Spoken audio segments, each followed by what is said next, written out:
10년 된 중고차를 가지고 있는데 기초생활수급자 신청을 하려고 하니까 담당 공무원이 자동차 때문에 탈락할 가능성이 높다고 하더라고요. 그런데 놀랍게도 수급자로 선정이 됐어요.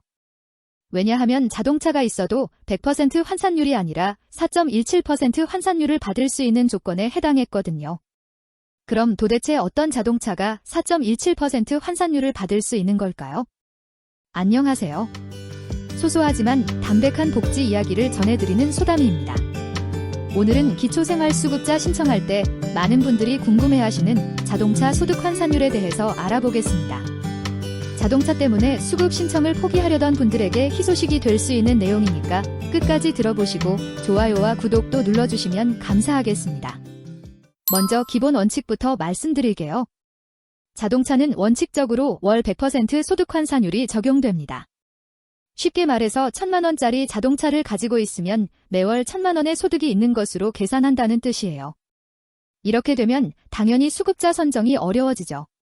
하지만 특정 조건을 충족하는 자동차는 일반 재산 환산율인 월 4.17%가 적용됩니다. 같은 1,000만원짜리 자동차라도 매월 41만 7천원 정도의 소득으로만 계산되는 거예요. 이 차이는 정말 큰데 실제로 수급자 선정 여부를 가를 수 있을 만큼 중요합니다. 그럼 어떤 자동차가 4.17% 환산율을 받을 수 있는지 자세히 알아보겠습니다. 첫 번째는 장애인 사용 자동차입니다. 장애인 복지법에 따른 등록장애인 본인이 직접 이동수단으로 사용하는 자동차가 해당되는데요.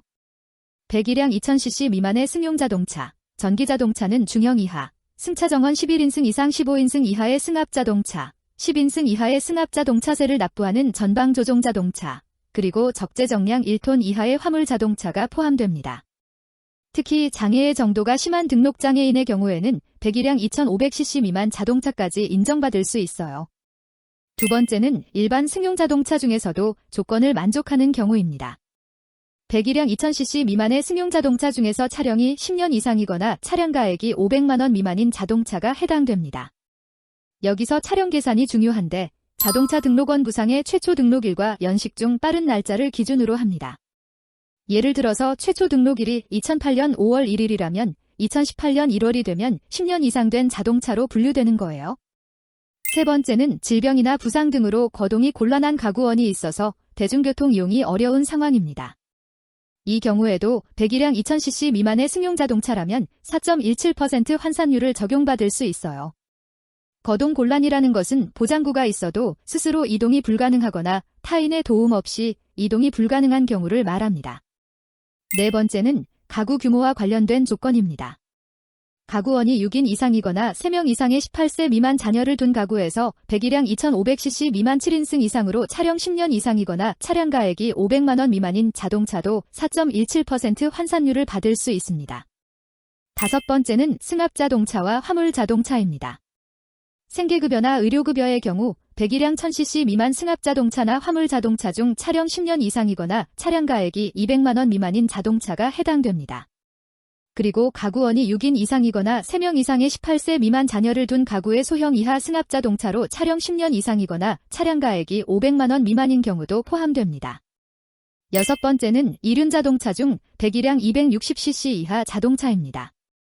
이 경우에는 조건 없이 4.17% 환산율이 적용됩니다. 일곱 번째는 압류 등으로 폐차나 매매가 불가능해서 운행이 불가능한 자동차입니다. 교통범칙금이나 자동차세 미납 등 행정적으로 압류 기록이 있으나 실제로 운행 가능한 경우에는 해당되지 않으니 주의하셔야 해요. 여덟 번째는 자동차 멸실사실 인정서가 발급되는 자동차입니다. 아홉 번째는 불법명의 자동차입니다. 보장기관이 수급권자 명의 자동차의 자동차 등록원부에 운행정지명령이 기재되어 대포 차임을 인정한 자동차가 해당됩니다. 열 번째는 급여 신청일로부터 2개월 이내 처분 예정인 자동차입니다. 이 경우에는 처분 계획이 확실해야 하고 실제로 2개월 내에 처분하지 않으면 보장비용을 징수받을 수 있으니 신중하게 결정하셔야 합니다. 마지막으로 기타 가구 특성이나 생활 실태 등으로 보아 생계유지가 어려우나 자동차로 인해 보장이 곤란한 경우에는 시군구 생활보장위원회의 심의 의결을 거쳐 일정 기간 동안 4.17% 환산율을 적용받을 수 있습니다. 실제 사례를 들어서 설명해 드릴게요. 이소담 씨는 세종시에 거주하는 1인 가구인데 2010년식 1500cc 중고차를 가지고 있어요. 이 차의 현재 시가는 400만 원 정도입니다. 이소담 씨는 차량 10년 이상이고 차량 가액도 500만 원 미만이라는 두 조건을 모두 만족하기 때문에 4.17% 환산율을 적용받을 수 있습니다. 만약 100% 환산율이 적용된다면 매월 400만 원의 소득이 있는 것으로 계산되어 생계급여 선정 기준인 76만 5천 원을 훨씬 초과하게 되죠. 하지만 4.17% 환산율이 적용되면 매월 16만 7천 원 정도의 소득으로만 계산됩니다.